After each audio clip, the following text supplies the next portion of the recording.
Bienvenue à ce 12e webinaire sur, évidemment, avec le titre de Cultiver la donnée. Pourquoi cette culture des données transverse est essentielle au sein de votre organisation. Ce webinaire est donné par CartoNG. Pour les personnes qui ne connaissent pas CartoNG, c'est une organisation qui est à presque 20 années et qui est spécialisée dans la cartographie, mais aussi dans tout ce qui concerne la gestion de l'information au sein de la solidarité internationale.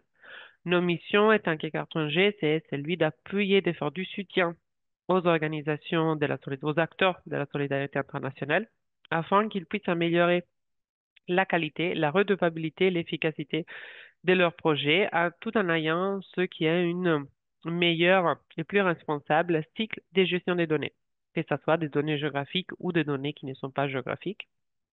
Et c'est là, évidemment, à travers un soutien qui sera un soutien stratégique, opérationnel, qui va être un peu sur mesure par rapport aux nécessités, aux besoins de l'acteur en question, tout en cherchant à faciliter ce qui est euh, un partage des connaissances et une gestion, comme je disais tout au début, responsable et efficace des données. Dans ce cycle de webinaires, ça serait que moi. Dans le webinaire dernier, j'étais accompagnée par mon collègue Berudan. Dans ces webinaires, je serai toute seule. C'est Jessica Bergametti et au sein de Carton G, je suis chargée de la gestion de l'information et de la collecte des données sur mobile. Euh, cette euh, série de webinaires fait partie d'un projet beaucoup plus grand, financé par l'Agence française de développement, l'AFD, qui a comme objectif celui de renforcer la gestion des données programmes au sein des OSC francophones, mais pas seulement francophones, on le verra après. Et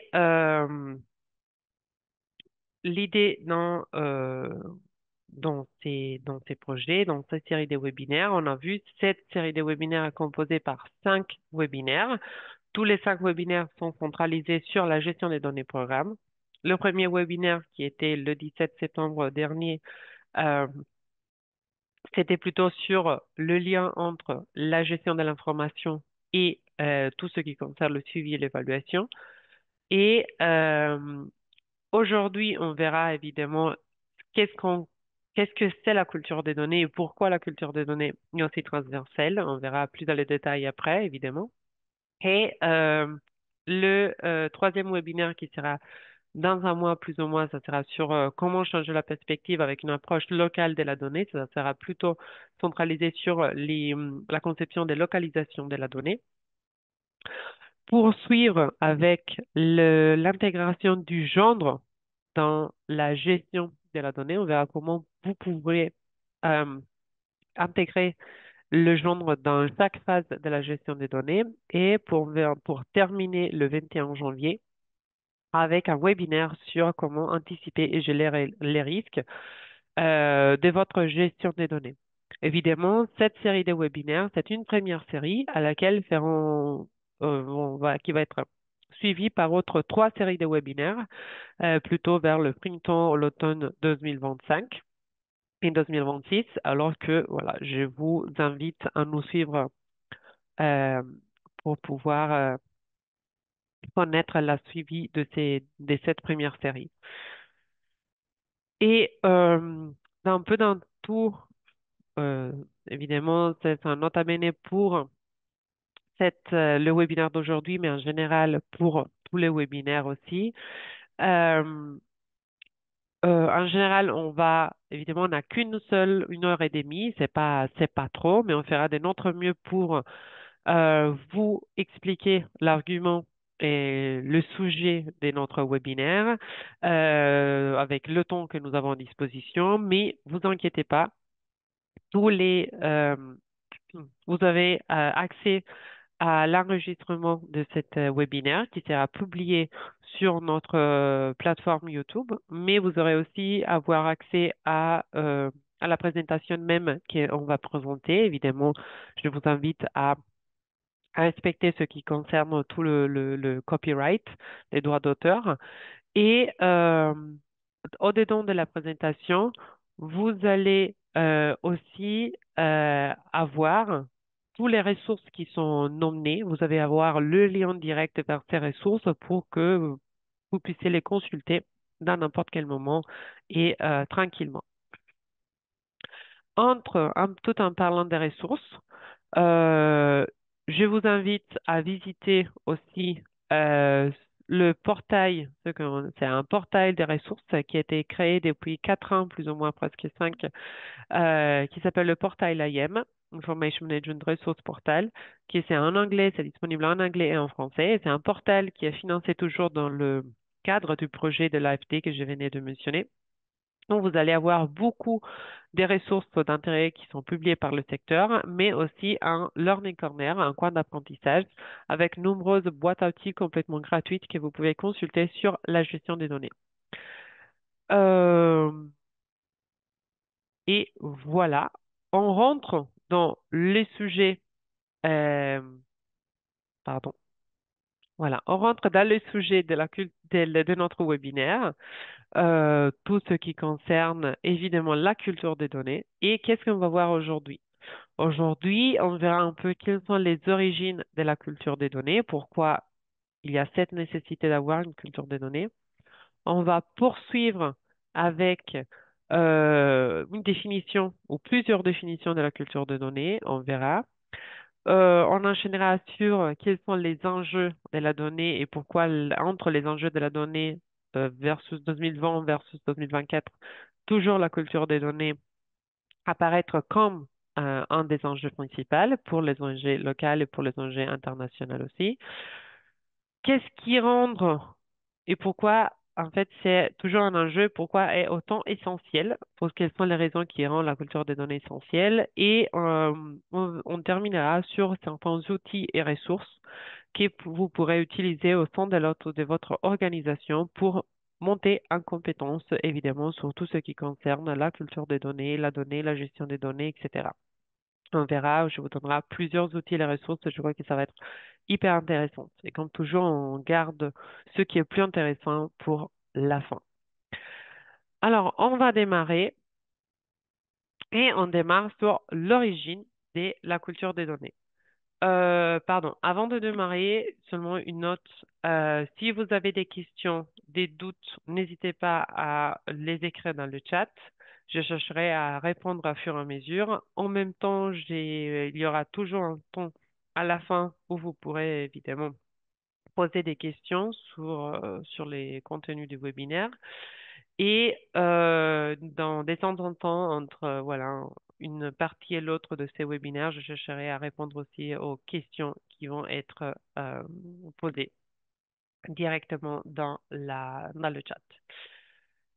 Et OK, on va démarrer. Alors, quelles sont les origines, l'histoire de la gestion des données, de la culture des données? Alors, évidemment, on a vu que de plus en plus, pendant les années, euh, ce qui passe, c'est qu'on a dans nos secteurs, afin de pouvoir répondre aussi à ceux qui sont les nécessités, pour pouvoir fournir de services qui sont grandement nécessaires à la population touchée par les différentes crises, on est en train de produire de plus en plus des données. Et ces données, ils ont évidemment une grande importance, une grande utilité au sein de nos projets, au sein de notre programme, au sein de notre organisation. Mais en même temps, on s'interroge pas beaucoup sur l'impact que ces données vont avoir après ou pendant ça. Et l'idée, c'est un peu de remettre en question aussi nos pratiques, les pratiques qu'on utilise pour collecter ces données, euh, qui évidemment, comme on a dit, répond un peu aux besoins d'avoir des réponses efficaces sur le terrain à travers nos projets et de réfléchir un peu évidemment sur ces pratiques. De plus en plus, on voit qui est le fait d'avoir de plus en plus de données, ce qu'on appelle un peu une donnéification dans notre travail quotidien, le fait on a toujours beaucoup de données sur lesquelles on travaille, mais on n'associe pas toujours la bonne pratique, le bon processus pour évidemment bien gérer ces données. De plus en plus, on a beaucoup de données à gérer et on risque en fait de perdre le focus sur le fait que ces données, ce sont des données qui appartiennent, qui sont une propriété d'une autre personne qui nous a évidemment donné le consentement pour les collecter. Mais et on perd un peu ses focus tout en devenant à travers un risque évidemment d'avoir une bureaucratisation, d'avoir une déshumanisation parce qu'on on n'associe pas la personne évidemment à ces données-là et un détournement des principes humanitaires.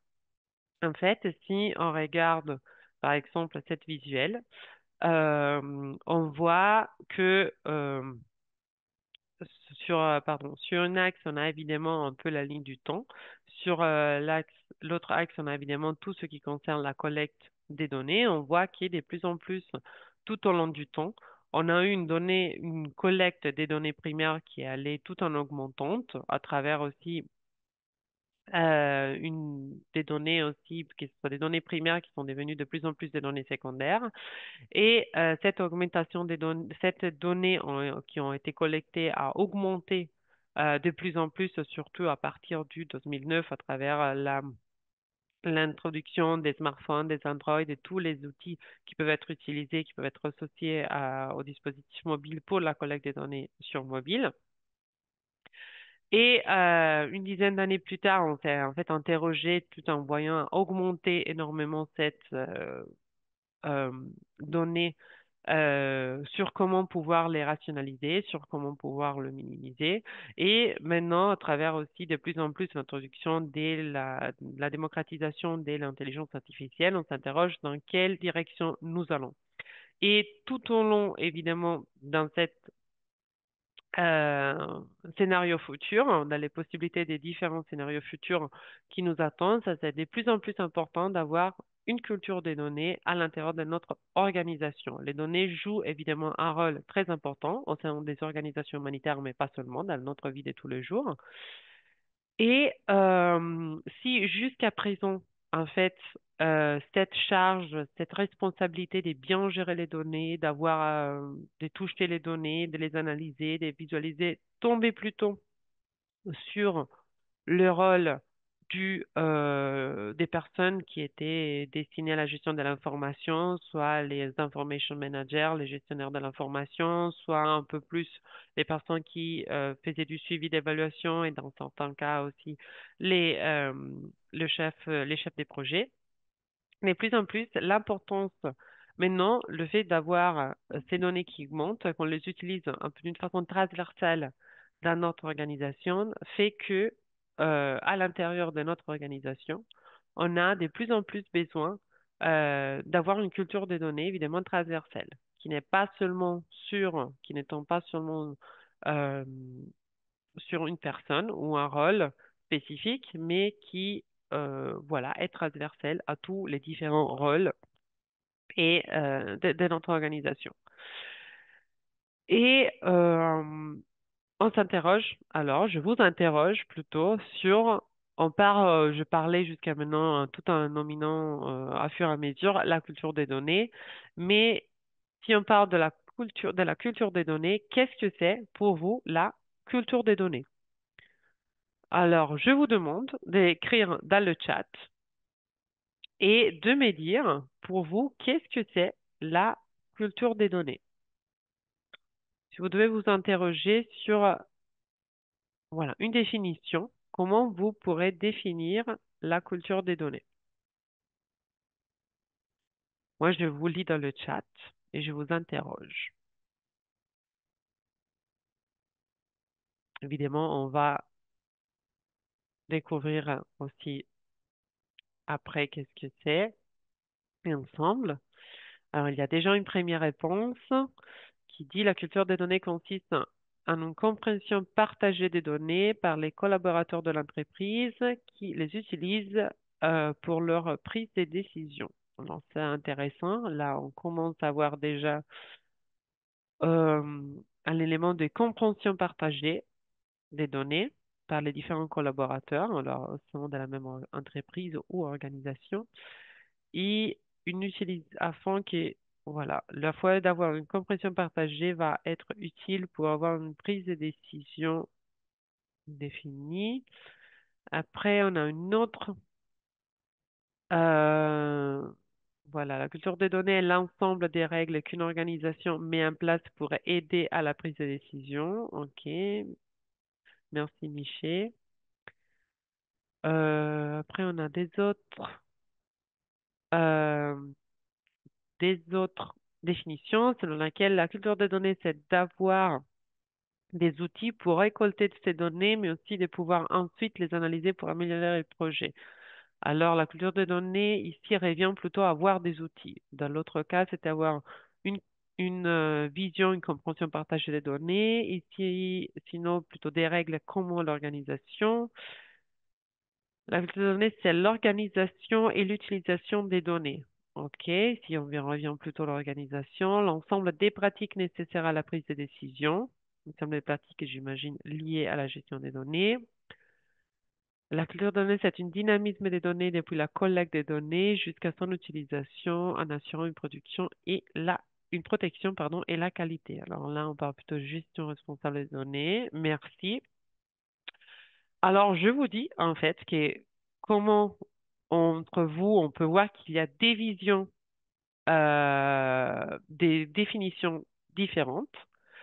Évidemment, aussi au sein des différents luminaires, on dirait, de la culture des données, il y a des visions différentes. Mais on revient, il y a, par exemple, il y a ceux qui, vous avez aussi les différentes sources qui sont liées. Euh, la culture des données, c'est défini ici comme la somme des valeurs et des comportements communs qui encouragent l'utilisation des données pour améliorer la prise de décision. Il y a quelqu'un qui avait écrit évidemment dans le chat aussi cet comportement, cette compréhension commune pour une utilisation dans la prise de décision qui ce soit plus éclairée. Sinon, on a la culture des données qui, comme la capacité de lire, travailler, d'analyser et de converser avec les données, ou encore comme un confort et une aisance dans les concepts liés aux données, comment les obtenir, comment les nettoyer, comment les analyser, comment les utiliser. Et elle inclut aussi la capacité à poser les bonnes questions, même si on ne procède pas à analyser ces données-là. OK, ça c'est très important, on le verra. Et merci pour tous qui sont toujours en train d'écrire leur définition. Ils vont être lus, vous inquiétez pas. Et voilà, ici, on l'a gardé en anglais. C'est un peu l'habilité de lire, de écrire, d'analyser, de communiquer et de raisonner, de faire des argumentations avec les données. C'est la capacité de permettre aux individus, aux organisations de mieux prendre des données, des décisions basées sur les données d'une meilleure façon. Et nous, étant que Carpentier, on vous propose cette définition qui revient un peu à ce que je viens de lire. La culture des données comme la capacité de lire, d'utiliser, d'analyser, d'argumenter avec les données. Pourquoi on dit que c'est la capacité de lire? Alors, la lecture des données implique évidemment de comprendre ce qu'une donnée et les aspects du monde qu'elle représente. Si on pense à quand on lit un livre, en fait, il faut qu'on comprend. Si on lit un livre dans une langue qu'on ne comprend pas, bon, là, évidemment, si on veut comprendre ce que le livre nous est en train de dire, il faut qu'on apprend la langue. C'est la même chose. Évidemment, si on veut lire les données, il faut qu'on comprendre ce que les données là vont nous dire. Il faut avoir un langage commun. Il faut savoir si dans une certaine colonne, dans un certain tableau, etc., quelles sont les données qui sont là et qu'est-ce qu'ils nous représentent. La culture des données implique aussi avoir la capacité de pouvoir utiliser les données. Si on comprend les données, évidemment, cela implique qu'on peut les créer, on peut les acquérir, on peut les nettoyer, on peut les gérer. Alors, la culture des données, si on a une culture de données, ça veut dire qu'on utilise, on sache pas seulement comment les lire, mais on sache aussi comment utiliser les données. En plus de savoir utiliser les données ou lier plutôt à l'utilisation des données, il y a aussi l'analyse des données. Quand on parle de savoir analyser les données, être capable d'analyser les données implique évidemment la possibilité de savoir filtrer les données, les trier, les agréger, les comparer, et l'exécution d'autres opérations analytiques. Il y a plein d'autres opérations analytique concernant évidemment l'analyse des données. Et si on a une culture de données, évidemment, on saura comment les analyser. Et enfin, l'autre élément qui constitue la culture de données, c'est la possibilité, la capacité, la compétence de savoir argumenter, communiquer avec les données. C'est-à-dire savoir utiliser les données pour soutenir un descriptif plus large destiné à communiquer un message à un public particulier. Si on met un tableau ou des graphiques dans notre reporting, il faut qu'on sache aussi faire des argumentations et définir pourquoi on a pris une certaine décision par rapport à à ces données ou pourquoi on a décidé de mettre ces graphiques et qu'est-ce que ces graphiques nous représentent dans notre reporting final, par exemple. Et cette communication, ça peut être en interne à l'intérieur de au sein de la même organisation ou en externe aussi. Alors, la culture des données se compose depuis de quatre éléments. La capacité de lire les données, comprendre les données et ce qu'elles représentent. La capacité d'utiliser les données, c'est-à-dire de créer, nettoyer, gérer les données, comme on vient de dire. La capacité de analyser les données, c'est-à-dire filtrer, comparer, présenter les données. Et capacité, comme dernier élément, la communication avec les données. Vous venez de dire évidemment que euh, il y avait certaines personnes qui ont bien défini la culture des données dans la définition, dans le chat. Alors, je vous remercie pour toute votre participation. Et euh, en fait, la culture des données, alors, c'est ça. La culture des données est définie par la capacité de lire, d'utiliser, d'analyser, d'argumenter avec les données. Et on verra après, vous avez déjà un peu avancé dans vos définitions de la culture des données. Pourquoi est-elle importante? On a vu pour la prise de décision, pour une vision un peu partagée au sein de l'organisation. Et on le verra de plus en plus dans les slides suivantes. Si vous avez des questions, n'hésitez pas à le mettre dans le chat. Je vais les lire à fur et à mesure. Et la culture de données, on a défini maintenant la culture de données et la culture de données est aussi euh, importante. On l'a vu aussi dans le webinaire précédent. Pourquoi? Parce que la culture de données, en fait, nous permet c'est une des quatre composantes de la gestion responsable des données. Si on veut gérer d'une façon responsable nos données, c'est-à-dire euh, d'une façon que on protège nos données, tout ce qui concerne pas seulement les données personnelles et sensibles, mais en général tous nos données, que ce soit gérées d'une façon responsable. Dans ces cas-là, il faut que euh, évidemment, il faut qu'on aille, il y a sécurité, qui est les données euh, soient, voilà, pardon, il y a quatre éléments. Il y a d'une côté la sécurité, il y a la confidentialité, il y a la qualité et il y a aussi la culture des données, afin que on puisse garantir une gestion responsable des données. Il faut que on a évidemment, à côté d'avoir des données de qualité qui sont évidemment adaptées et adéquates à l'objectif, il faut que nous avons aussi qu'on garantisse la confidentialité de nos données, euh, voilà, qui on gère, qui a accès à nos données, toutes les données personnelles et toutes les données sensibles. Il faut qu'on définisse qui a accès et qu'on minimise aussi la collection des données qui se sont personnelles et sensibles et la sécurité, garantir évidemment que nos données soient sécures, que seulement les personnes qui doivent y avoir accès et qui les utilisent de la bonne façon. Et évidemment, pour que la qualité, la confidentialité, la sécurité marchent, il faut qu'on ait une culture des données partagée au sein de l'organisation.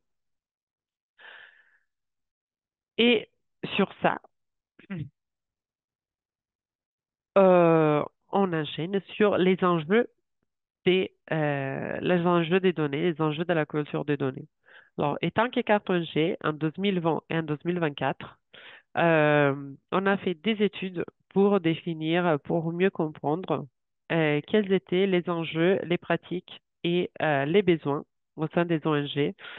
En 2020, c'était ce qui est au sein des ONG francophones. En 2024, c'était un peu plus large. C'était aussi au sein des ONG anglophones aussi, au niveau international et aussi au niveau local.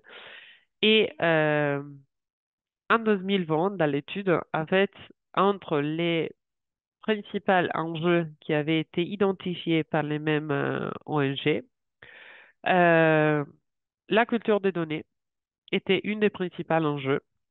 Le fait d'avoir une culture de données qui a été renforcée était une des principaux enjeux, ensemble avec avoir des stratégies solides et cohérentes en termes de données, un leadership et des responsabilités claires, avoir une gouvernance évidemment claire sur la gestion des données, un environnement technique maîtrisé, chercher tendre à l'infosobriété plutôt à l'infobésité, c'est-à-dire à la minimisation des données à collecter et gestion responsable des données. La culture des données, comme vous voyez, c'était euh, un des 6 enjeux principaux.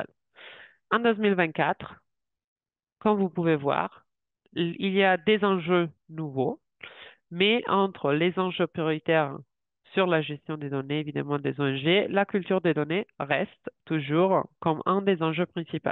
Ça veut dire qu'il y a une nécessité, il y a le besoin d'avoir une culture des données, c'est-à-dire des gens qui, au niveau transversal de la chaîne des gouvernances, euh, aille une culture des données, c'est-à-dire on a vu la capacité de lire, la capacité de analyser, la capacité d'argumenter euh, et d'utiliser les données d'une façon qui soit responsable.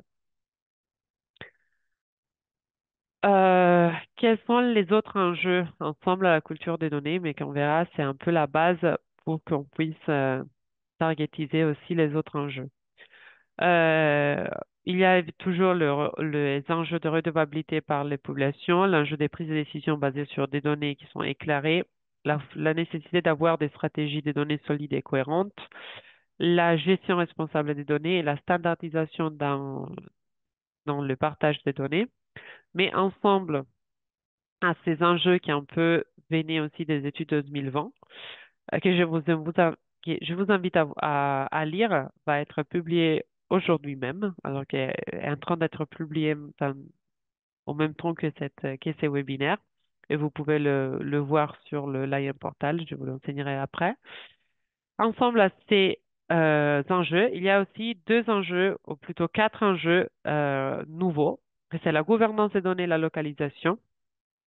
Sur ces nouveaux enjeux, car le prochain webinaire, ce sera évidemment focalisé sur ça, sur la localisation des données, alors que si vous êtes intéressé le 12 novembre, vous pouvez participer, c'est toujours à la même heure.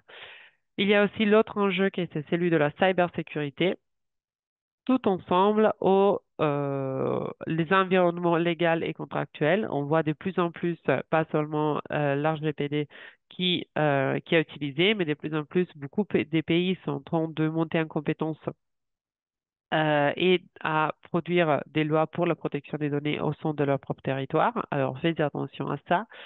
Et un autre enjeu, c'est évidemment l'utilisation raisonnée de l'intelligence artificielle qui est depuis 2 ou 3 ans nous accompagne.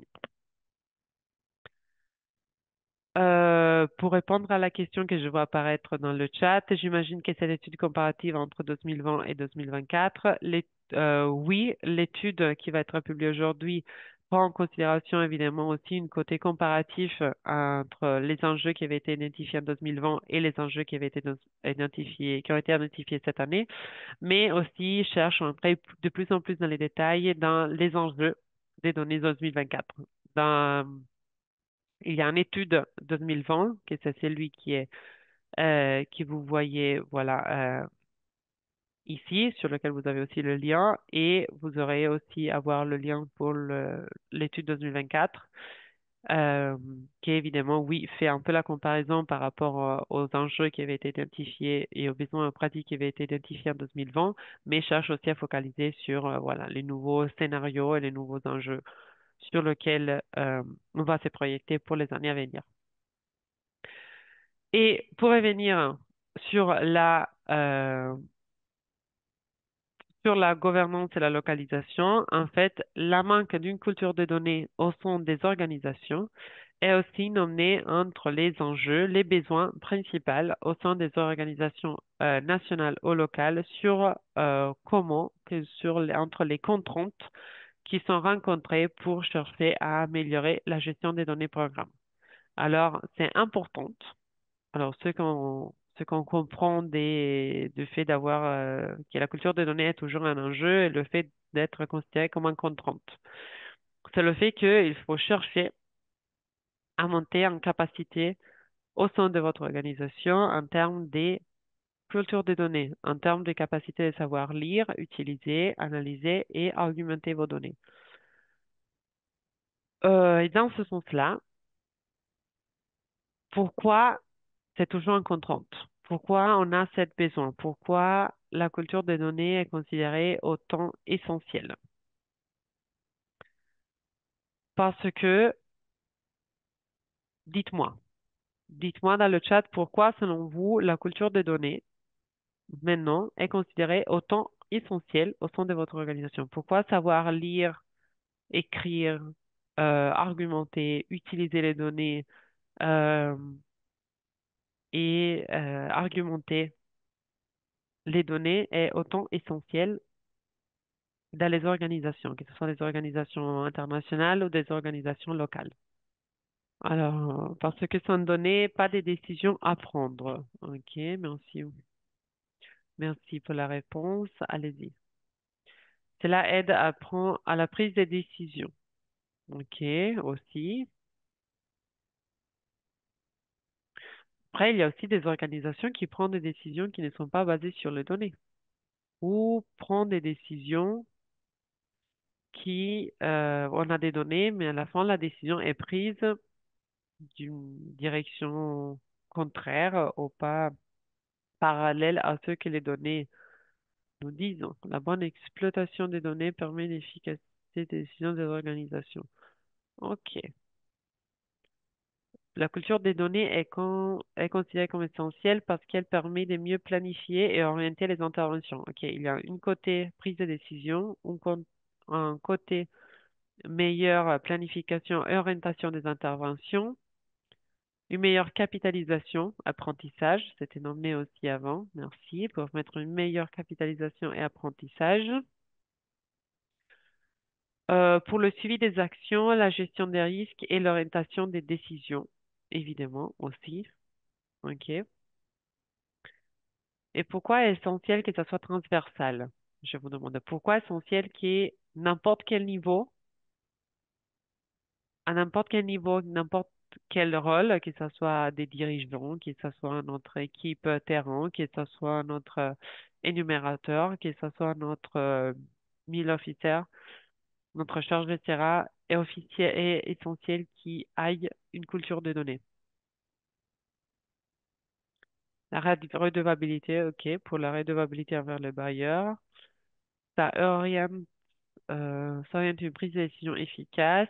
Merci. Pour améliorer la performance, pour voir la cohérence du projet, pouvoir enfin, ok, pour voir la cohérence du projet afin de savoir si nous sommes sur la bonne voie, ok, pour chercher à réadresser évidemment le projet, parce que pour chercher évidemment à redresser les projets dans lesquels on se rend compte qu'il y a des points d'amélioration qui peuvent être mis en place. Parce que la culture des données, l'information sur l'évolution des actions et permettre la planification, la gestion et les ajustements nécessaires pour atteindre les résultats consignés.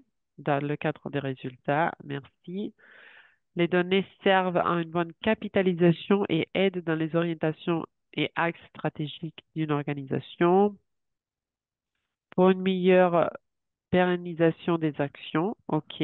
Pour la pertinence de répondre aux besoins de la cible, transversale, car elle permet de prendre en compte tous les domaines de l'organisation pour la prise de décision éclairée, l'amélioration des efficacités opérationnelles. Alors, merci beaucoup pour toute cette réponse. Je crois qu'on n'est pas tout à fait loin de la raison. Alors, nous avons identifié 5 raisons pour lesquelles on considère essentiel avoir une culture des données au sein de nos organisations d'une façon transversale. Le premier de cette raison, c'est que la culture des données est en faveur de l'approche do not harm, n'est pas nuire. Le deuxième raison, c'est la culture des données en faveur de la collaboration entre les équipes. Le troisième élément, c'est que la culture des données augmente la responsabilisation et la transparence au sein de d'une organisation, mais pas seulement, aussi vers l'extérieur. Le quatrième élément, c'est le fait que la culture des données améliore la performance et l'efficacité organisationnelle. Et le cinquième et dernier élément, c'est que la culture des données de la donnée, pardon, aide votre personnel à se développer. Une victoire pour les individus comme pour les organisations. Si on monte à compétence, qui gagne, c'est le personnel, mais aussi l'organisation en soi-même. Et on rentre dans les détails de chacune de ces 5 raisons. Alors, si d'un côté, on a la culture des données en faveur de l'approche do no harm, de l'approche n'est pas nuire, évidemment, pourquoi ça? Parce que la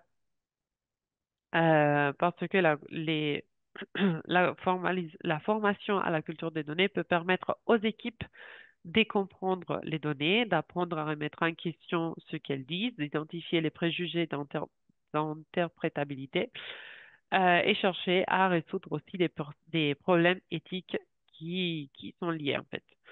C'est ainsi que les données peuvent être effectivement transformées en informations sur lesquelles l'organisation peut se baser pour prendre une prise de décision qui soit euh, éclairée et peut orienter ses propres programmes. C'est ce que vous disiez évidemment dans, dans le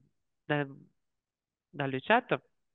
C'est que c'est utilisé pour la prise de décision, que ce soit une prise de décision éclairée. Euh, Évidemment, on voit que euh, tous les échelons de notre organisation, comme je disais, que ce soit le dirigeant, que ce soit l'équipe programmatique, ou que ce soit le personnel orienté données, évidemment, tout doivent se confronter avec les données, évidemment, il y a quelqu'un qui doit seulement les lire, quelqu'un qui doit seulement les analyser, qui doit prendre des décisions, mais il n'a pas analysé les données. Et le fait d'avoir cette culture transversale permet évidemment de, de veiller à ce que chacun, qu'il n'y ait aucun préjudice numérique se va produire. Et pour éviter que chaque préjudice numérique va se produire, c'est évidemment nécessaire que chaque personne concernée qui a à voir avec les données soit assez compétent en matière de données. Ça ne veut pas dire que toutes les personnes doivent absolument être des experts en données, absolument pas, mais que, évidemment, les personnes concernées qui ont à voir avec les données ont assez de compétences. Et c'est là pour éviter de créer des discriminations. Évidemment, quand on a des données, les données sont des forces, sont une puissance, elles ont une puissance en elles-mêmes et le fait de ne savoir pas les gérer correctement peut créer pas seulement du préjudice, mais peut créer évidemment des inégalités, peut renforcer les discriminations et peuvent être utilisées comme une arme de la mauvaise façon. Et là, c'est ce qu'on appelle des armes. On dit en fait que les données, ce sont des armes à des destructions mathématiques parce qu'elles sont autant puissantes qui peuvent créer des problèmes de discrimination et des inégalités si on ne sache pas comment les utiliser.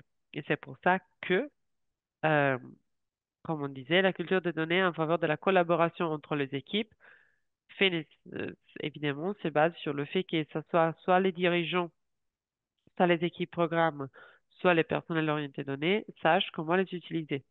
Les dirigeants, évidemment, les utilisent pour définir leur vision et utilisent les données pour prendre des décisions stratégiques. Au niveau des équipes programmes, on a les personnes qui jouent un rôle translationnel entre les directions et les équipes données. C'est un peu un rôle de médiation entre les dirigeants et les équipes données, les équipes personnelles orientées données qui sont les personnes qui, évidemment, doivent faire preuve des compétences un peu plus expertes par rapport aux dirigeants et aux équipes programmes en ce qui concerne la préparation, la collecte, le nettoyage, l'analyse et la visualisation des données. Ce sont par exemple les gestionnaires des données ou de la formation ou le chargé des données GIS, SIG, des spécialistes de suivi évaluation, etc.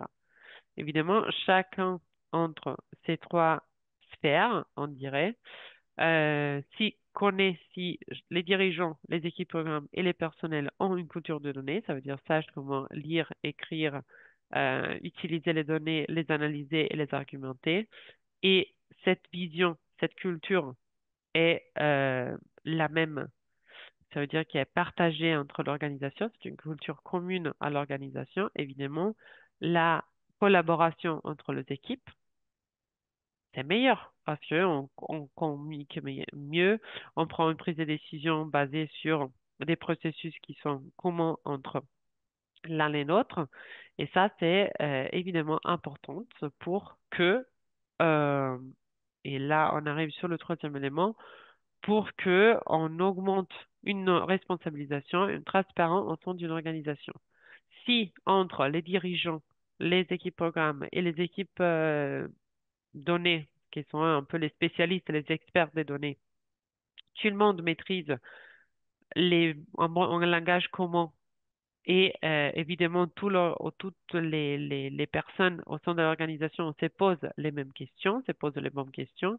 Ça fait que on, on a un langage commun et tous les équipes, n'importe à quel échelon de l'organisation se trouve, on est responsabilisé sur comment lire ces données, comment les utiliser surtout, comment les partager ou ne pas les partager et, euh, et comment argumenter notre décision basée sur ces données-là. Évidemment, c'est aussi avoir un langage commun, pouvoir collaborer mieux, mais en même temps, le fait de pouvoir être plus complémentaires. C'est les équipes, les équipes, je reviens rapidement à la slide précédente. Si le personnel orienté données, ça veut dire les personnes qui sont chargées de suivre l'évaluation, mais aussi de la gestion de l'information, collectent, ont une bonne sont des experts dans la culture des données, parce que ça devrait être, et collectent des données de bonne qualité. Évidemment, sur des données de bonne qualité, on peut prendre des décisions qui sont euh, qui sont des décisions éclairées. Et les décisions éclairées sont généralement prises soit par l'équipe programme au niveau des programmes ou soit par les dirigeants de l'organisation ce sont des décisions plus au niveau stratégique. Mais tout se base sur ce que les personnels orientés données, sur les données que les personnels orientés données ont collectées évidemment sur comment ces données-là ont été après bien analysées et bien lues, bien argumentées. Et c'est pour ça qu'évidemment, si au sein de l'organisation, nous avons un langage commun et on est tout responsable, on cherche aussi à se poser à n'importe quel échelon des bonnes questions parce que notre curiosité nous encourage en fait à nous poser des bonnes questions. On se demande par exemple pourquoi les données ont été être recueillies, quelles sont si les sources qu'on a utilisées sont fiables, si l'analyse est bonne, quels sont les biais potentiels et de quelles autres preuves aurons-nous besoin pour agir. On pose ces bonnes questions et ces bonnes questions peuvent être posées évidemment à différents échelons de notre organisation. Si l'un cherche le fait d'avoir une culture commune, un langage commun sur les données, comment les utiliser, etc., au sein de notre organisation, encourage évidemment à avoir une ouverture, à éliminer les goulets d'étranglement et à éclairer chacun l'objectif au sein de l'organisation. Alors que c'est évidemment poser cet accent plutôt sur la réflexion. Et si on a une visualisation commune dans les jalons de notre organisation, dans une culture commune, un langage commun, évidemment, ça aide aussi à avoir des performances, améliorer la performance et l'efficacité de l'organisation parce qu'évidemment, on sait où récupérer, où repérer les données, comment les gérer. On aura moins de difficultés à engager aussi des conversations avec les autres équipes. Euh, les autres équipes avec lesquelles on doit poser certaines questions sur les données plutôt que sur la prise de décision qui a été prise. Et on sera capable aussi, évidemment, de expliquer pourquoi certaines données sont autant importantes ou pourquoi certaines décisions ont été prises par rapport à d'autres décisions, par rapport à d'autres options. Plus une organisation maîtrise les données, plus elle a mesure de tirer profit de ces données. La mise en œuvre d'une telle initiative contribue à renforcer la confiance des outils et leurs résultats, augmente le niveau du confort du personnel relatif à l'utilisation de ces outils et ces données de forme globale. En fait, la culture de données permettra au personnel d'acquérir les capacités nécessaires et de changer d'état d'esprit. C'est un peu ce que je vous disais. Le fait d'avoir une culture de données, ça permet d'avoir la confiance, de savoir de mieux utiliser les données qu'on a à disposition et aussi d'être en confort à comment savoir comment les utiliser. Et pour que ça arrive, il faut que le personnel, il faut commencer à faire monter en compétence le personnel de nos organisations. Et si, en fait, on fait monter en compétence les personnels de nos organisations sur la culture des données, mais aussi sur les autres volets que nous avons vus sur de la gestion responsable des données, c'est-à-dire la qualité d'un côté, la sécurité et la confidentialité. Euh, En fait, ça fait que euh, la personne augmente en capacité. Cette personne-là se sentira aussi plus capable, plus confiante, plus en confort à gérer les données. Et si cette euh, sensation de confort, de être capable est commune à toutes les personnes de l'organisation, à toutes les équipes de l'organisation, en fait, évidemment, c'est l'organisation même qui va bénéficier d'une gestion des nouvelles compétences au sein de ces équipes, mais aussi, pour conséquence, d'une meilleure gestion des données. Et si on gère bien, mieux les données, ça ne veut pas dire qu'on gère mieux seulement les, les données personnelles sensibles, mais qu'on gère mieux toutes les données que nous avons à disposition, depuis la définition des besoins des données dont on avait besoin, on va minimiser les données qu'on collecte, seulement ceux dont on a besoin, on va mieux gérer les données qu'on a parce que on peut mieux les analyser, si on peut mieux les nettoyer, si on peut mieux les nettoyer et les valider, on aura une meilleure analyse, et si on a une meilleure analyse, alors là, évidemment, la décision comprendre, ça sera une meilleure décision. Mais la culture des données doit être, comme je disais, transversale, pas liée seulement aux équipes terrain, pas seulement liée aux équipes qui gèrent les données, mais une culture transversale, du chef de projet au dirigeant de l'organisation, etc., etc. Et là, on arrive évidemment à comment alors on peut monter en compétence. Comment on peut faire monter en compétence nos organisations, nos équipes, sur la culture des données. Comment nos équipes peuvent améliorer à lire les données, à utiliser les données, à les argumenter, à les analyser. Et je vous demande quels outils vous connaissiez ou quelles ressources vous connaissez qui sont destinées à la formation sur la culture des données, qui sont, voilà, qui peuvent être, qui sont destinés pour monter en compétence en termes de gestion des données. Est-ce que vous connaissez certains outils? Et vous pouvez l'écrire dans le chat si vous connaissez certains outils sur la gestion des données. Pardon, sur la gestion, sur comment monter en compétence en culture de données. OK, il y a quelqu'un qui dit Kobo. Kobo, je ne sais pas s'il fait des formations sur comment monter en culture de données. Alors, pas des outils de collecte des données, non, désolé, mais des outils qui vous aident pour, des ressources qui vous aident pour savoir comment mieux lire, comment mieux utiliser les données, euh, comment mieux argumenter, comment mieux visualiser vos données. Alors, je vois qu'il y a quelqu'un il y a Aimé qui nous a nommé Carton G, le Learning Corner. Merci. Il y a quelqu'un qui fait référence au package Esri. Je ne le connais pas directement, mais ça pourrait être utile aussi entre vous pour que vous puissiez aller plus loin des outils et des ressources que je vous dirai. Fuji, c'est un des outils qui est utilisé pour la gestion des données, pour les données géographiques. Excel et Power BI sont des outils plutôt qui sont utilisés pour la gestion des données. Le cadre logique, c'est un outil de projet, plutôt un outil Sera. OK, vous êtes en train de nommer beaucoup d'outils qui sont utilisés pour l'analyse. Moi, je vous dis plutôt des outils qui sont utilisés pour monter en compétence sur la culture des données, pour savoir comment mieux lire, comment mieux gérer vos données d'une forme responsable, etc. Alors, ce sera moi que je vous donne la réponse.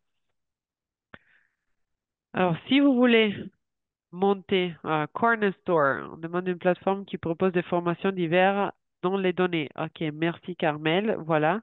Il y a au moins deux ou trois ressources que vous avez mis dans le chat que moi, j'ai pas dans les slides parce que, évidemment, je ne les connaissais pas. Mais merci bien. Aussi, ces webinaires sont une forme aussi d'apprentissage réciproque. Et merci pour aussi partager, parce que ça peut être utile aussi aux autres participants. Alors, il y a 9 outils que je vous propose.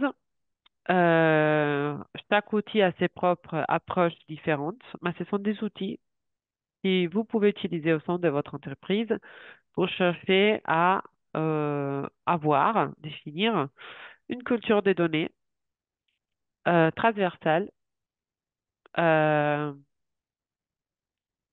ou transversale, mais en même temps une culture de données où si vous voulez vous spécifier, vous monter en compétence sur un des aspects de la culture de données. Ça veut dire, si vous voulez monter en compétence, par exemple, sur comment mieux lire les données, comment mieux gérer d'une façon responsable les données, si vous travaillez beaucoup avec des données personnelles ou sensibles, comment pouvoir mieux analyser les données, comment pouvoir mieux partager vos données, quels sont les outils mieux à utiliser pour partager les données. Euh, voilà. Alors, je vous propose, comme je vous disais, 9 outils. Le premier, c'est le Data Playbook. On verra, on rentrera dans les détails de chacune de ces outils, vous inquiétez pas, et vous aurez à avoir tout le lien direct pour avoir accès à ces outils. Il y a le Data Playbook, School of Data, l'Open Data Institute, Data Basic, le Centre des données humanitaires, le Toolkit 101 Data, la boîte outils de gestion responsable des données d'Oxfam, le portal des données européennes et le Learning Corner qui avait été déjà mentionné aussi dans le chat, qui est celui des cartons G évidemment. Et on rentre dans le détail de chacune de ces 9 outils. Alors, il y a le Data Playbook. C'est le manuel des données, autrement dit. C'est un outil qui a été créé par la Fédération internationale de la Croix-Rouge et c'est un outil d'apprentissage euh, qui a comme finalité d'approfondir la compréhension de la culture des données dans le secteur humanitaire.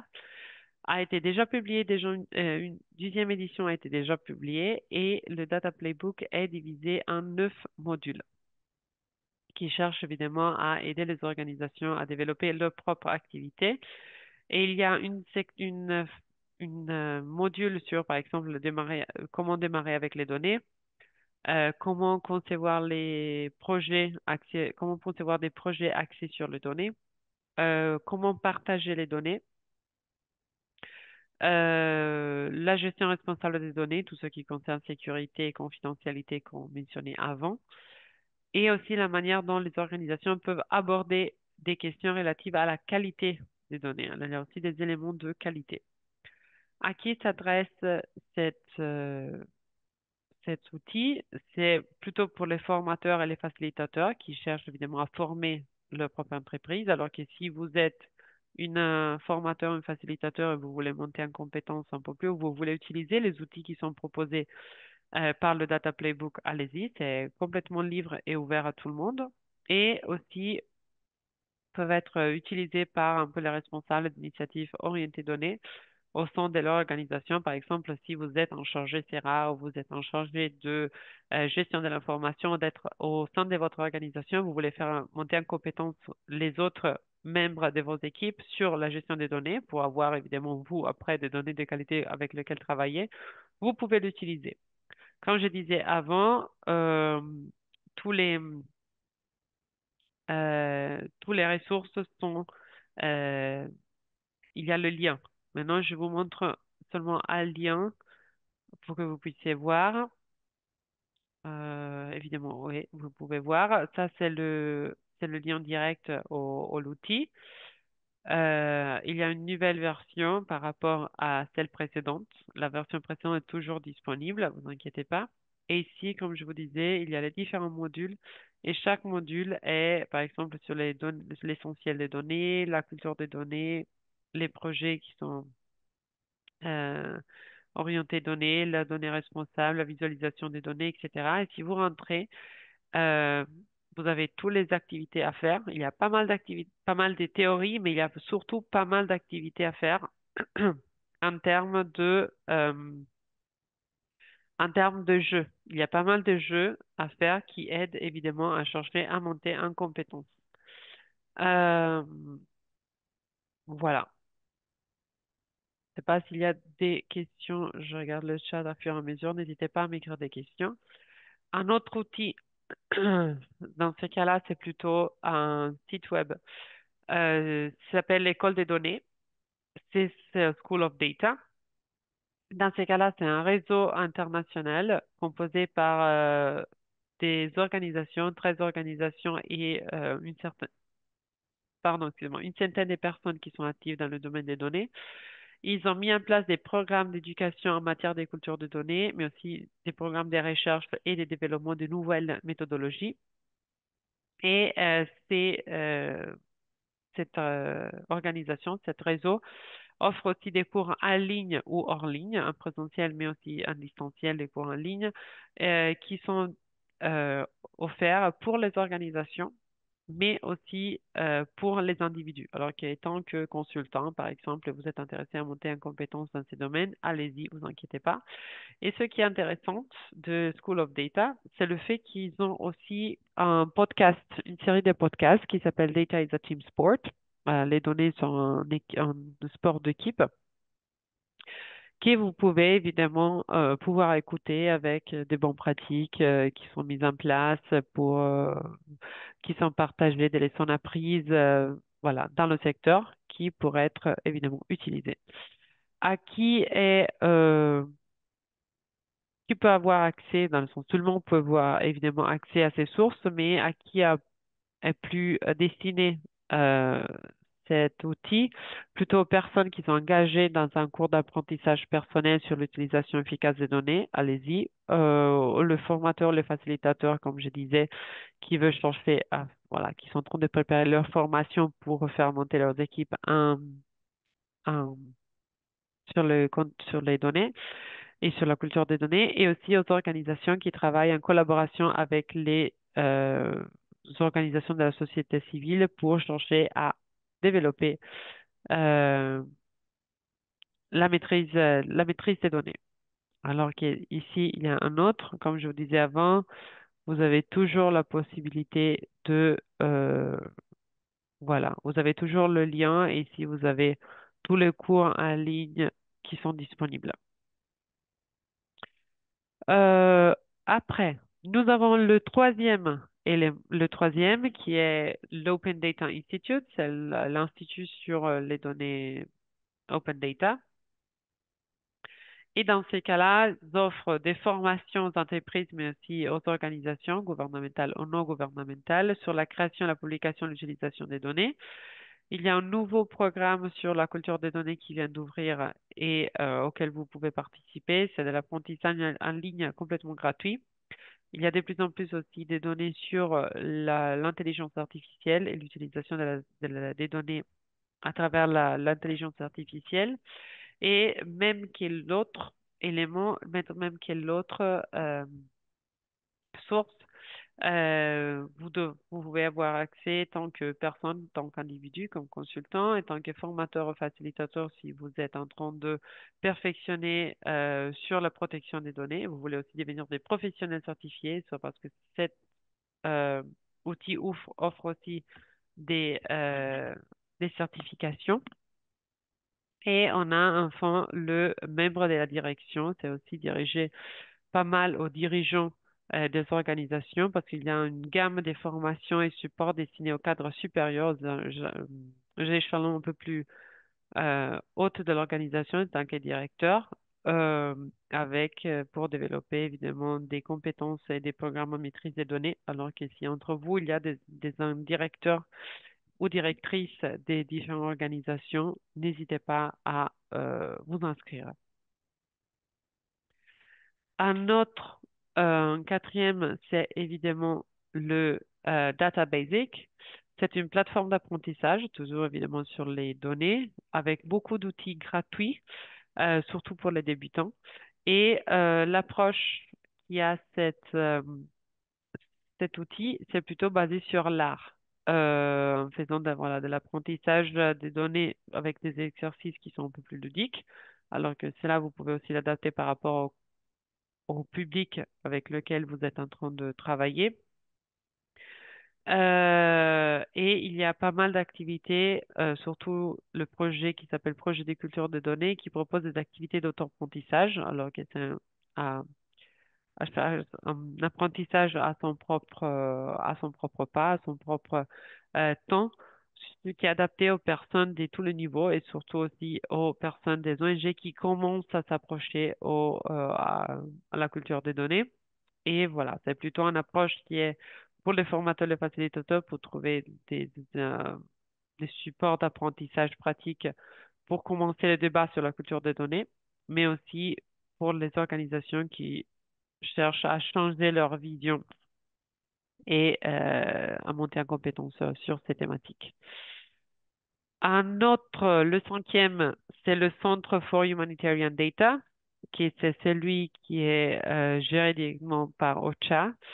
Euh, dans, dans le cas de cet outil, l'approche est centrée plutôt voilà, sur l'humain, avec pas mal d'outils de développement des ressources basés sur les retours d'une enquête auprès des professionnels de l'humanitaire. Et le centre propose plutôt des ressources concernant les glossaires. Il faut savoir bien utiliser un langage commun, comme je disais, quand j'utilisais le terme data, quand j'utilisais le terme information, etc. Avec un diaporama en français et en anglais avec les conseils rapides pour visualiser les données et une série des instructions qui sont faites en vidéo sur la façon de procéder à l'évaluation des risques sur la divulgation des risques liés à la divulgation des données ou lorsqu'on travaille avec les données sensibles et personnelles, comment on peut travailler.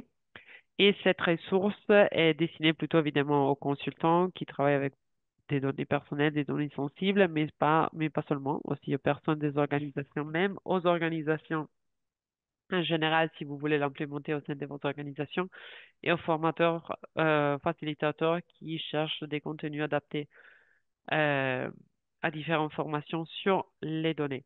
Je vois qu'il y a voilà, des questions dans le chat. Je vais répondre tout de suite. Euh, ok, pour la boîte à outils dans Sera, ça fonctionne IM dans ces gens. Quels outils est mieux conseillé? Je suis aussi découvert des fois pour comment j'ai associé Sera et l'IM. Ok. Alors ça, je vais répondre tout de suite à ces questions parce qu'ils vont être à la fin.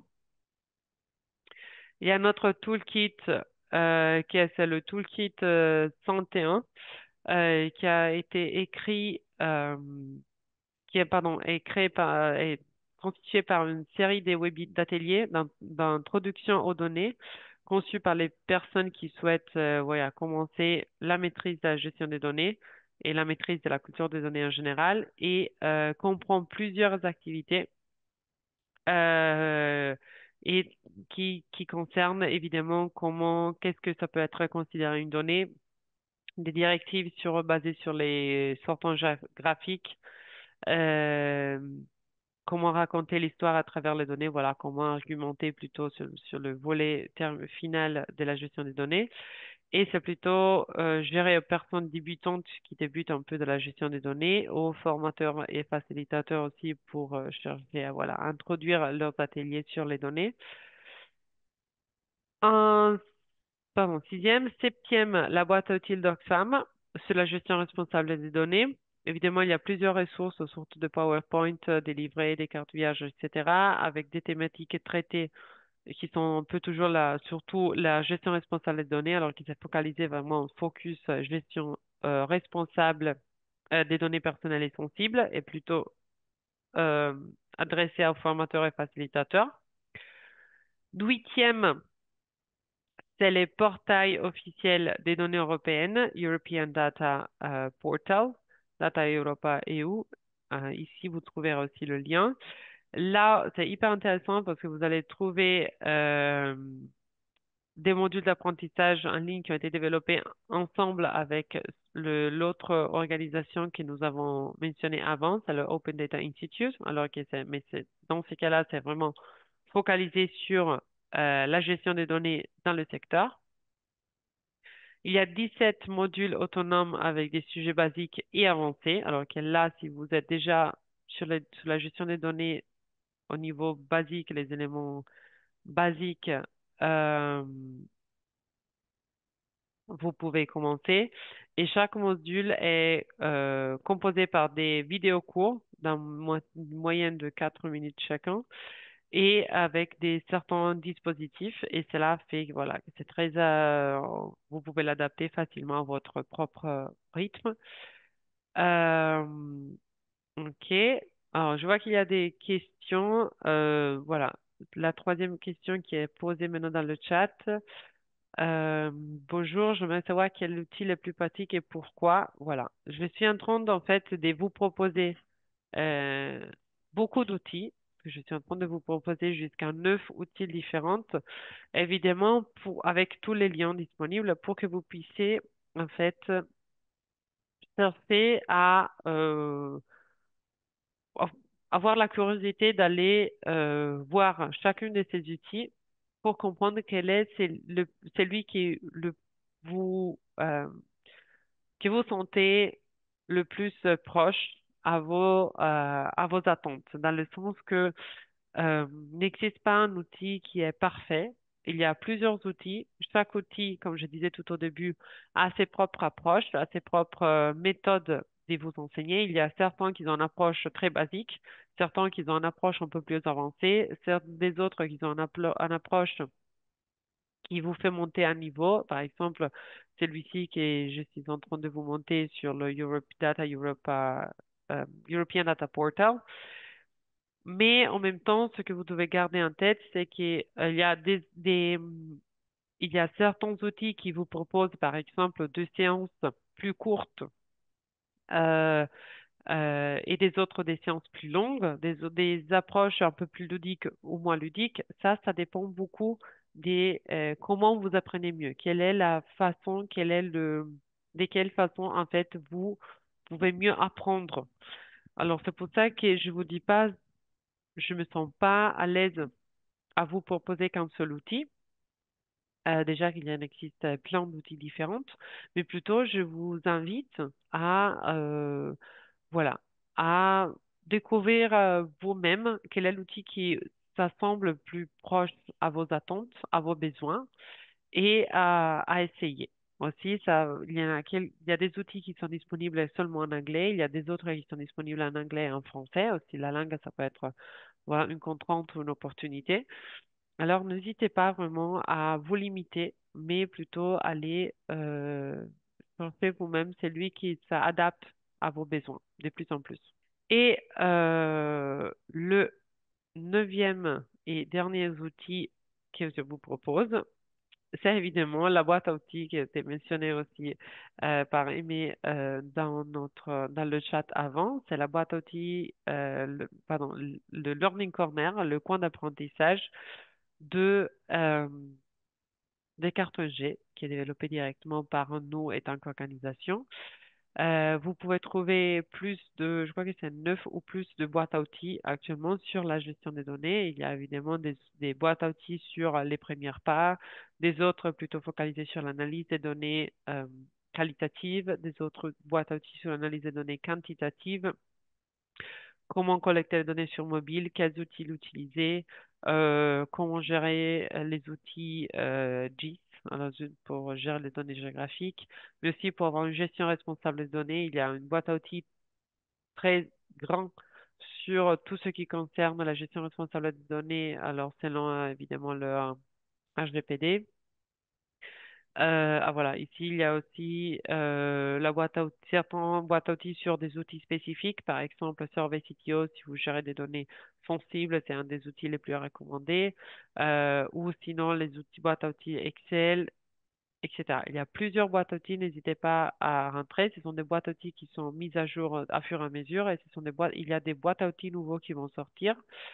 Évidemment, il y a probablement un boîte à outils sur Power BI qui va sortir prochainement et aussi une boîte à outils sur tout ce qui concerne l'archivage, la destruction des données qui vont sortir probablement 2025-2026 et prochainement, plus récemment, va sortir à fond de l'année une boîte à outils sur l'intégration de la gestion des données sur les gendres avec la gestion des données, sur lequel on fera aussi un webinaire. Alors que voilà, on vous la présentera.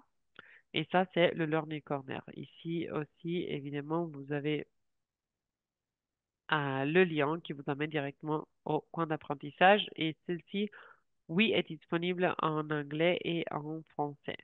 Ok, je vois qu'il y a. Alors, avez-vous un outil que vous. Je suis en train de lire les questions dans le chat. Avez-vous un outil que vous recommandez particulièrement dans le cadre d'une activité de capitalisation d'expérience pratique? Euh, non, pas particulièrement. Il n'y a pas un outil qui... Ce que vous pouvez voir probablement dans ces cas-là, je vous conseille le premier boîte à outils que je vous ai montré, qui est celui de la Croix-Rouge, dans lequel vous pouvez avoir des éléments aussi pour la capitalisation d'expérience et des pratiques. Mais en général, ces outils que je vous propose, c'est pour monter en capacité sur la gestion des données en général. Euh, Notre question, quel est l'outil le plus fiable en termes de traitement des données?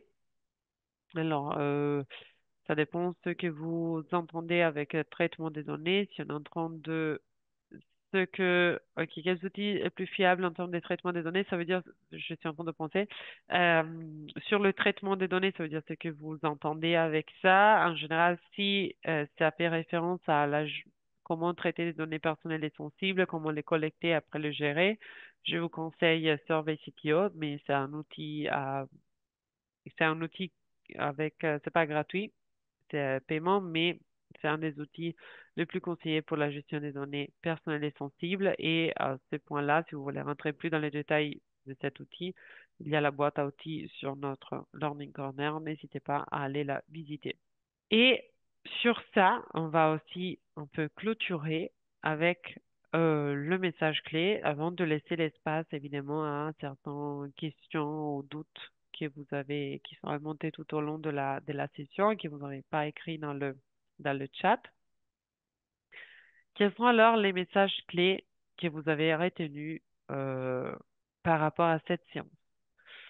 Alors, pourquoi notre séquence, notre séance webinaire commençait pour dire pourquoi une culture des données transverse est essentielle et on cherche à y répondre. Pourquoi une culture des données essentielles est essentielle? Une culture des données transverses à l'intérieur de notre organisation est essentielle. Pourquoi essentielle? Parce que les acteurs humanitaires doivent avoir la capacité, les acteurs humanitaires, mais aussi les personnes au sein de notre équipe doivent avoir la capacité de pouvoir lire, travailler, interpréter les données et obtenir les informations qui sont exploitables sur lesquelles prendre des décisions.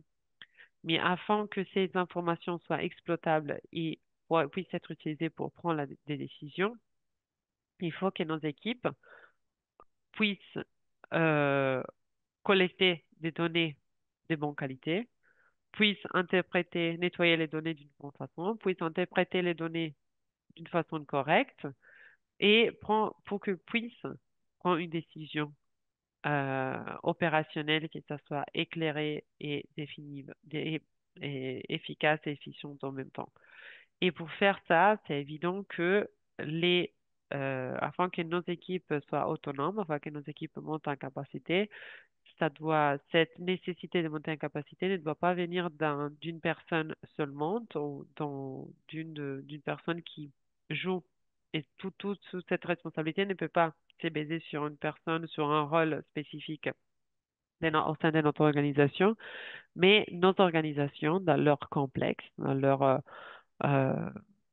dans leur ouais, complexité, l'organisation même doit investir dans une culture qui soit euh, axée données, doit investir dans la création d'une culture axée sur les données, qui met en fait un plan qui planifie d'avoir, qui mettre en œuvre des stratégies de formation pour le personnel à tous les niveaux, à tous les niveaux, que ce soit des niveaux de subalternes, des niveaux supérieurs, tous les échelons de notre organisation. Cette formation doit être mise en place et afin que les organisations décident d'investir dans la création d'une culture axée sur les données, c'est nécessaire qu'ils changent la culture des données au niveau de l'organisation. Ça veut dire qu'il y a une nécessité d'échanger cette culture. Il y a aussi évidemment il y a cette besoin de changer des, et investir sur la culture. Il faut avoir évidemment des ressources humaines et des ressources financières pour faire monter en compétence les ressources humaines et mettre en place tout ce qui a été appris. Je vous ai J'espère que à travers un peu tous les outils que je vous ai montrés et les raisons, ça soit plus clair pourquoi une culture de données transverse est essentielle. Quels sont les outils que vous pouvez utiliser aussi maintenant que vous avez compris l'importance de cette essentialité au sein de votre organisation? Comment vous pouvez monter évidemment en compétence tout en utilisant ces outils qui sont disponibles à tous. Comme je disais tout au début, la présentation, ça sera partagée euh, euh, d'ici soit demain, soit cet après-midi, à travers aussi l'enregistrement de cette session. Et en plus de ça, dans la présentation, une fois que vous aurez y accès, vous aurez tout le lien pour pouvoir accéder à toutes les ressources que je vous ai montrées, que je vous ai partagées. Et c'est pas, voilà, je vous montre rapidement. N'hésitez pas si vous avez des questions dans l'entretien par rapport à ce que nous avons vu ensemble aujourd'hui, à les mettre dans le chat. Je vais répondre avant la fin de cette séance. Mais voilà, toutes les ressources clés qui ont été utilisées pour créer cette formation vont être disponibles ici et toutes les ressources ils ont leur lien alors que vous pouvez y rentrer directement. Ce sont des ressources en interne et en externe. Et par rapport à ça, je vous invite, euh, je vous invite à visiter euh, le nouveau étude qui vient, comme je vous disais, va être présenté, il est en train d'être présenté dans ces moments sur, qui a été créé, qui a été fait par Carton G sur qui cherche un peu à voir le panorama actualisé sur les pratiques, les besoins et les enjeux des ESC en gestion des données programmes. Il s'appelle Au-delà des chiffres, concilier l'innovation, l'éthique et l'impact. Alors, allez le voir dans notre plateforme. Et comme je vous disais, tous les webinaires, le webinaire que nous avons fait en septembre, le premier webinaire des 5 séries, et le deuxième webinaire qu'on a fait aujourd'hui, ça sera disponible sur la chaîne YouTube de Carton G ensemble avec les webinaires précédentes de l'année qui ont été faites fin de l'année dernière, début de cette année. Et le prochain webinaire, je vous rappelle, ça sera le 12 novembre et ça serait plutôt sur la localisation de la donnée. Le titre, c'est Changer la perspective, une approche locale de la donnée. Alors, n'hésitez pas à nous rejoindre. On vous enverra évidemment les rappels par mail. Et pour toutes, alors je vais voir vos questions. Je vois qu'il y a 2 questions. Vous avez laissé le lien des 9 plateformes proposées afin de faciliter l'accès. Merci. Oui, j'ai laissé le lien. Comme vous avez pu voir, il y a toujours le lien qui vous enverra directement. Dans ce cas-là, c'était le Learning Corner. Vous voyez, c'est en anglais, mais si vous souhaitez, il y a aussi en français. Ici, il y a tous les boîtes à outils que je vous ai présentées. Alors, n'hésitez pas. Et également, vous pouvez avoir accès au Lion Portal. Et là, vous allez avoir toutes les ressources qui sont créées par nous, en tant que Carton G, mais aussi par tous des autres auteurs du secteur n'hésitez pas à aller les visiter. Celle-ci est mise à jour. Vous voyez, il y a plusieurs posts tout au long de cette année. Il y a des ressources qui sont conseillées, mais après, il y a plein d'autres ressources aussi. Et l'étude que je vous mentionnais, qui vient d'être actualisée un peu sur les besoins, etc., c'est ici. N'hésitez pas à aller le lire. C'est, c'est disponible. Et pour revenir sur la présentation, alors tous sont là. Il y avait une autre question sur quelle compréhension devrons-nous avoir de l'AIM et 1000? Est-ce que l'AIM et les 1000 ont la même finalité? OK, pour répondre à cette question, c'est la personne qui s'appelle Coco Sepa, au moins le compte s'appelle comme ça. N'hésitez pas à aller voir sur notre chaîne YouTube le premier webinaire. Le premier webinaire qu'on a fait en septembre, c'était découvrir la gestion de l'information comme clé de voûte de votre suivi évaluation. Et là, on explique un peu quel est le lien entre la gestion de l'information et, le suivi évaluation. Donc, n'hésitez pas à aller le voir. Nous allons donc recevoir la présentation suite de cette session. Oui, vous allez recevoir cette présentation.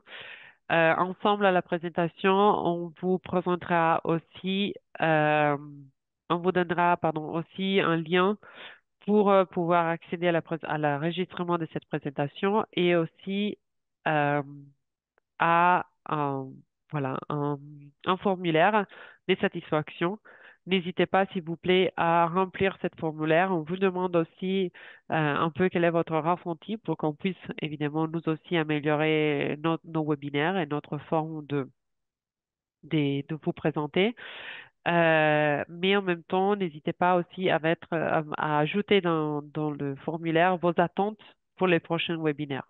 Évidemment, cette première série est déjà un peu déclarée tous les, avec certaines thématiques, mais il y a d'autres webinaires à venir dans les prochains mois, alors que n'hésitez pas à nous mettre aussi vos attentes, votre besoin pour qu'on puisse les satisfaire. Alors, merci beaucoup à tous pour avoir participé à la journée à aujourd'hui. N'hésitez pas aussi voilà, si vous avez des questions, des doutes, nous on reste en contact. Vous avez notre mail, notre site web si vous voulez le voir. Et là, évidemment, on a toujours LinkedIn. Si vous voulez nous suivre ou faire des questions, n'hésitez pas. Vous allez nous trouver là. Merci bien à tous. Merci.